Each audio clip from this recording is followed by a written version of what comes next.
Setting boundaries is hard for almost everyone. This is because we are purposely doing something that someone else is not really in favor of. We're deciding that doing what we would like to do or taking care of ourselves is as important, or actually more important in this case, than getting along or doing what other people want to do. This can be challenging, obviously, because people don't always like it. But it can be especially challenging for highly sensitive people because we're so attuned to what other people are feeling and what their judgments of us and that feeling of rejection that may come as a result of it. The ironic thing is that highly sensitive people need to set boundaries almost more than anyone else because we're so used to going along with what other people would like. We're so used to prioritizing the good feeling of the whole group and deprioritizing our own experience, our own preferences in a way. And as highly sensitive people, we actually have needs that non-highly sensitive people don't have. We have more need for avoiding situations that create overwhelm. We have more need for taking care of ourselves in a way that others may not even understand. So if we're not setting boundaries, then it's going to be very easy to be overridden by the others and to end up not taking care of ourselves.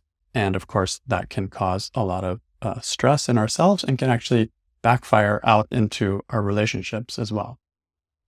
So in order to begin to make this process easier of setting boundaries, I like to do a process called the work of Byron Katie, which is a way of identifying a stressful thought and then questioning it. And when we question our stressful thoughts, those are the things that make it hard for us to do things, in this case, set boundaries. So if we question the thoughts behind the resistance to setting boundaries, it can actually begin to loosen that and make it easier for us. So that's what we're going to do today in this meditation.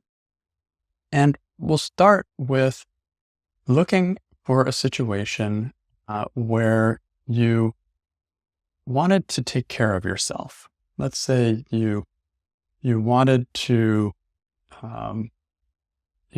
take some rest. You wanted to not participate in some activity that others wanted to, because you wanted to prioritize taking care of yourself. So think for a minute if you can find a situation like that where you wanted to. Maybe you didn't. Maybe you didn't actually stand up and ask for it, but you wanted to.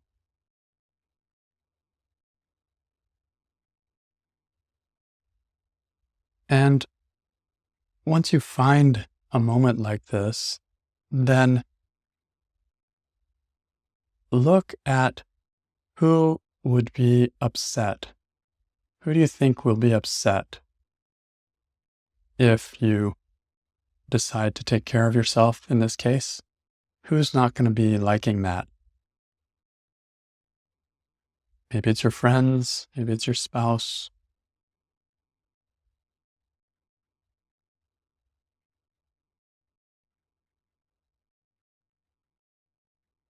I can think of a situation from a long time ago. I remember this situation. I was walking with my partner, summer evening, and he wanted to stop and get some ice cream.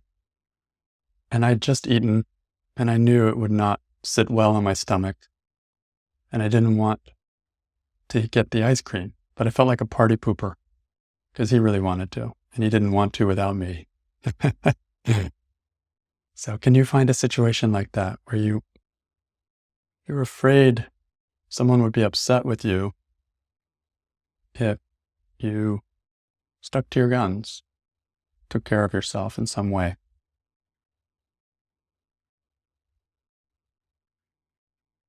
So once you find a situation, and if you need more time, you can just pause the recording and find a situation. Once you find that, then let's go through the 4 questions of the work of Byron Katie. And the statement we're going to question is, I need him or her to not be upset with me. Mm. So maybe your husband will be disappointed that you won't be able to spend much time with him this weekend for some reason. Maybe you just want to rest. You've had a really long week and you just need some downtime. Whatever your situation, the statement we'll all be working in common here is, I need him or her to not be upset with me. So let's question that thought. Is it true? You need them to not be upset with you. And this is just a yes or no. So sit with it until you feel a yes or a no coming.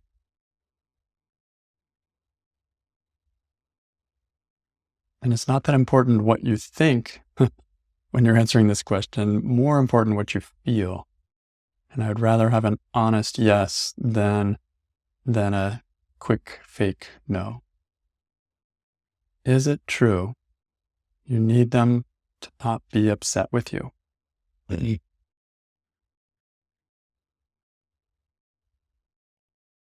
In my situation, I'm going to go with a yes. Yeah, I need him to not be upset with me. It feels true. So if your answer was yes, like mine, then we'll go to question 2 of the work called, which is, can you absolutely know it's true that you need him or her to not be upset with you? Again, a yes or a no. Can you absolutely know it's true?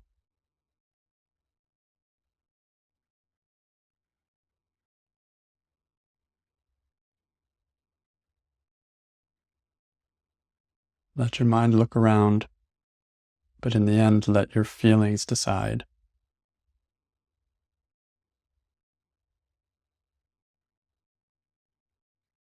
For me, I'm going with no. I can't absolutely know it's true that I need him to not be upset with me. So the third question, how do you react? What happens in that moment? And find a moment if you can, like a specific moment. What happens when you believe that you need him or her to not be upset with you?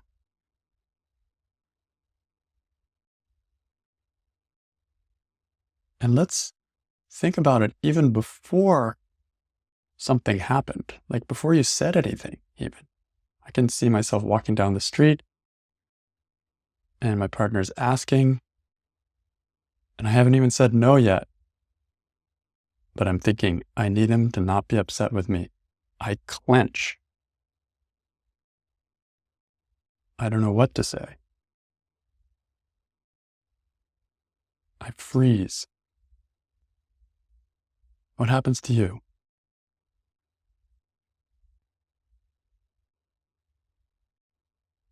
I need him to not be upset with me. Where do you feel it in your body?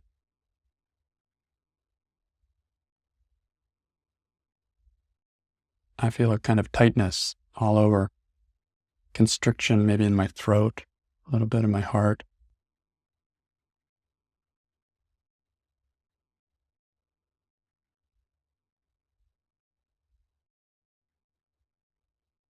And then, if the situation is in the past, how did you react? What did you actually say? What did you actually do? That also is reaction.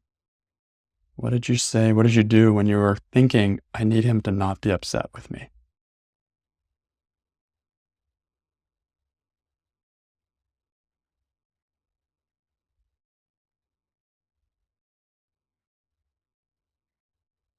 Yeah, I, s- I, in that case, I actually said no, but then I felt guilty.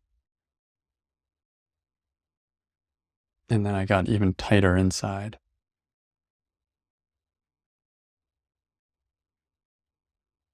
And when I heard him actually not happy about it, it made me feel even worse. This is how I react.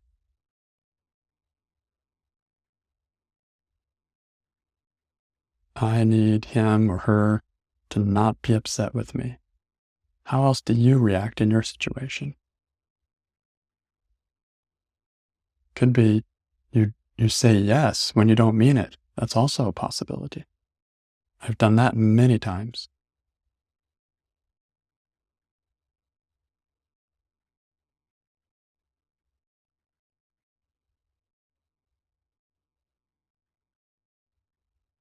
And then how are you treating yourself when you think that you need him or her to not be upset with you?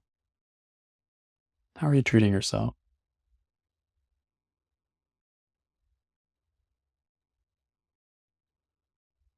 I'm treating myself like I don't count. Treating myself like there's something wrong with me. I'm treating myself like I'm a party pooper.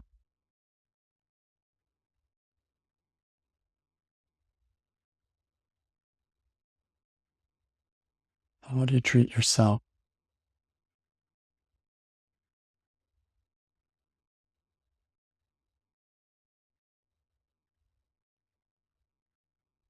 And how do you treat the other person when you need them to not be upset with you?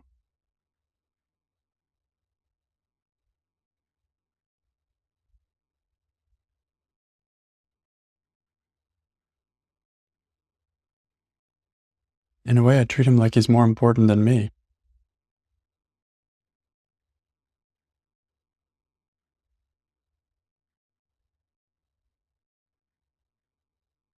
Treat him like I have to be careful.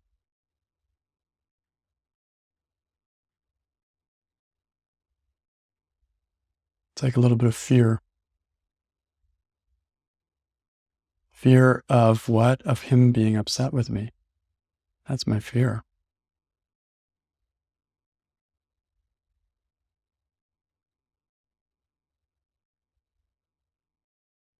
And I also treat him because he was not happy about it. Then I became defensive and started blaming him a little bit, and my speech was a little bit angry. Like I was blaming him for asking me in the first place. It's his fault. So I'm blaming myself. I'm blaming him. It feels very stressful.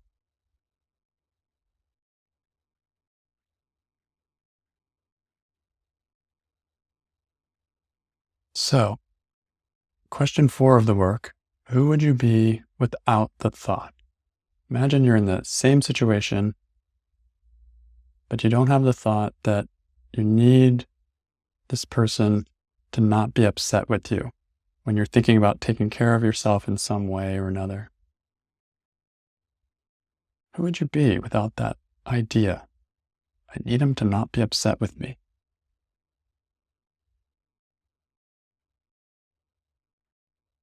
It's maybe a hard question to even imagine. Sometimes I'll, I'll just imagine that it, like my body double came in and same thoughts as everything, except this thought wasn't there. I need him to not be upset with me. Who would you be? Who would that body double be without the thought?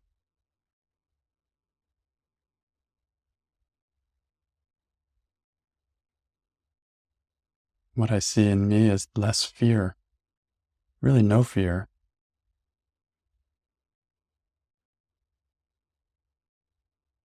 I kind of am allowing my partner to be upset. He really wants an ice cream.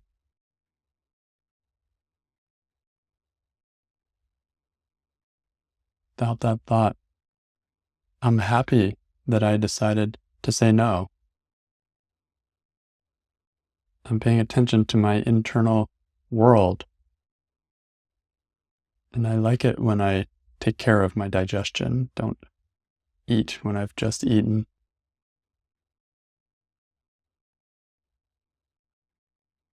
So who would you be without the thought you need him or her to not be upset with you in your situation?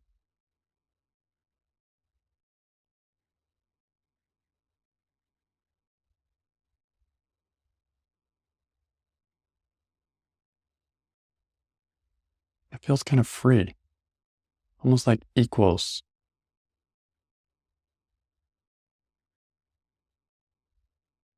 He's allowed to have his want. I'm allowed to have my want. In fact, I'm kind of happy to go along and be with him while he eats his ice cream. Feels easier without this thought. And if he gets upset, I can listen to it. It doesn't bother me as much.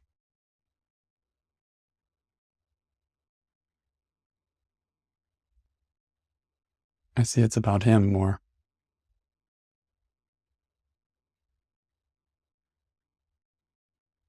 Okay, so let's try turning the thought around.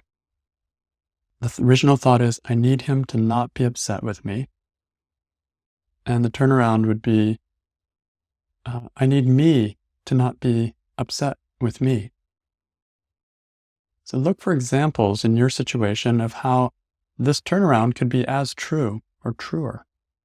You need you to be not upset with you is maybe more important than you need him to not be upset with you.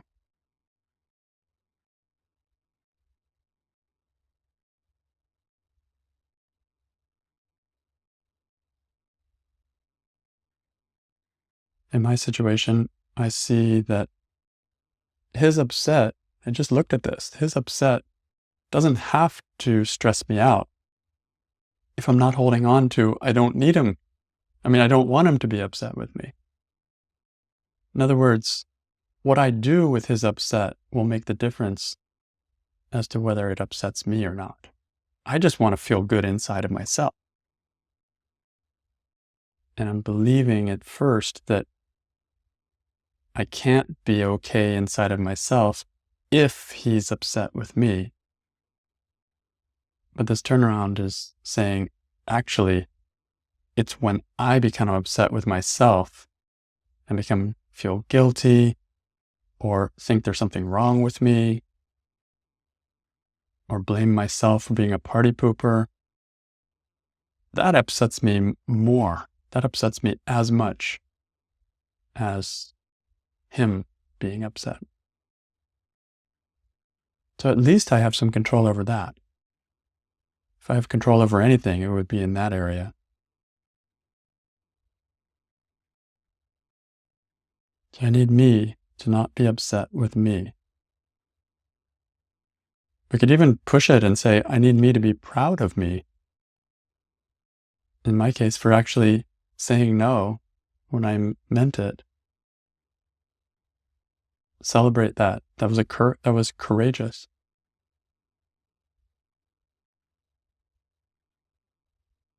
If I'm doing that, it's harder to be scared of him being upset. It doesn't change his upset, but it doesn't affect me as much. So I think this is a really important turnaround. I need me to not be upset with me.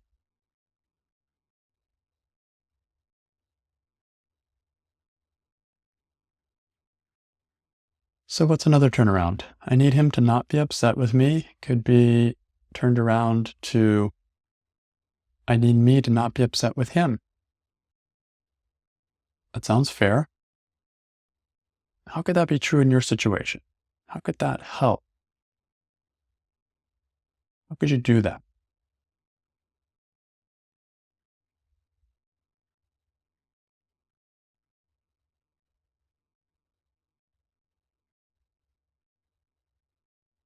How is it understandable that he or she would get upset?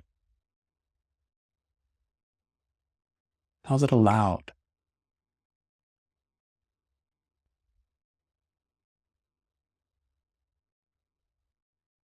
What I'm seeing is that everybody, all of us, get attached to our wants. I want an ice cream. Who doesn't get attached to a thought like that? And whenever a thought gets blocked, due to whatever reasons, then if we're attached to it, anger comes up. So understandable that he would be upset. And he may be blaming me, but it's just him getting blocked. That's all. So I need me to not be upset with him for getting upset. When I see it that way, it's so peaceful. It's so easygoing. Okay, yeah, I can hear. Just tell me more about your upset. I get it. You're really trying to convince me. And no, I don't want to go get ice cream. But I'll go with you. Like there's just so much gentleness. So I need me to not be upset with him.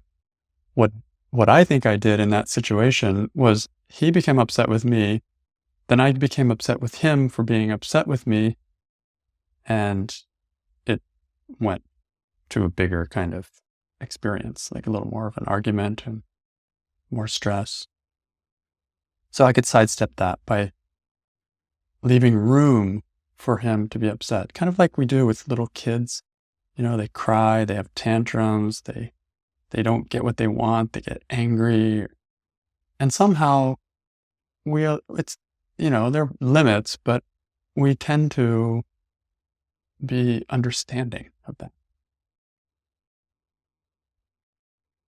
So what if I was understanding with my partner in that moment? He just wants an ice cream and he thinks I'm blocking him, and so no need for me to be upset with him for that. Okay, another turnaround. I need him to not be upset with me. Turn around. I need him to be upset with me. I love the work. It just throws out the exact opposite and then says, okay, let's play with it. So how could this be true? That you actually need him to be upset with you, him or her. How could it serve you that somebody gets upset with you when you are asking to do something to take care of yourself?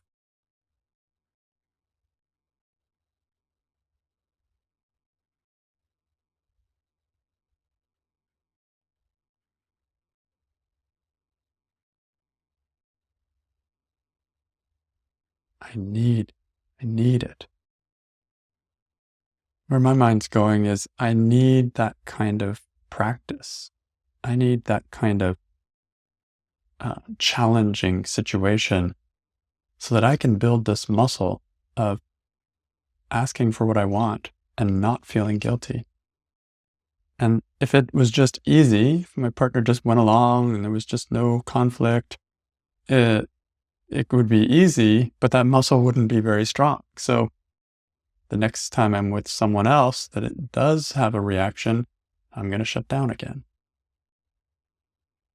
So it's actual need for me. I need him to be upset with me so that I can practice this.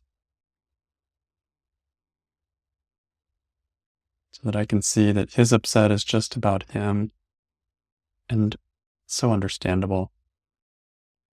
And my upset is there if I try to fight that or if I try to blame myself.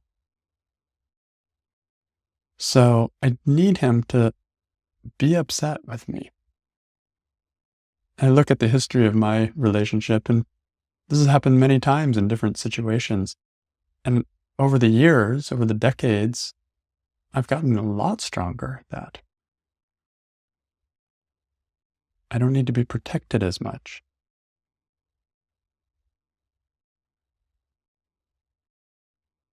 So how else could this be true in your situation? I don't need him, I need him to be upset with me. Any advantages? I need him to be upset with me. Sounds so contradictory to what we would want. What is good about someone being upset with you? Could there be any good in it?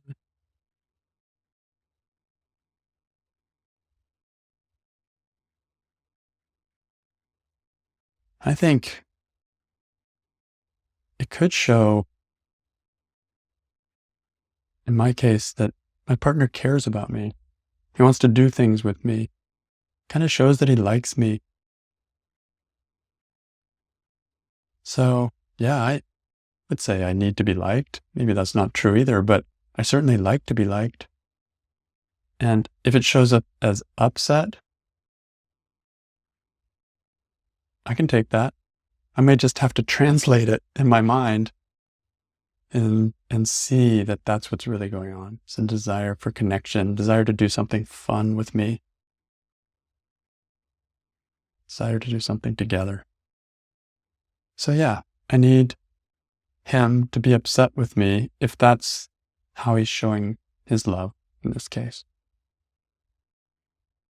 So every situation will be different. My example may not work in yours, but what we're looking for is how could upset, the worst thing in the world, how could upset actually be serving you, be a good thing? How could it be good for the other person? That's another way we can look at this.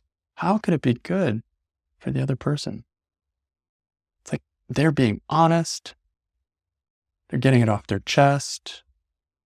They're opening a kind of discussion, even though there's upset and emotion there. They're being vulnerable, really. Yeah, I'll take that any day over being like walled off from somebody. So yeah, I need him to be upset with me. We can work things out from there.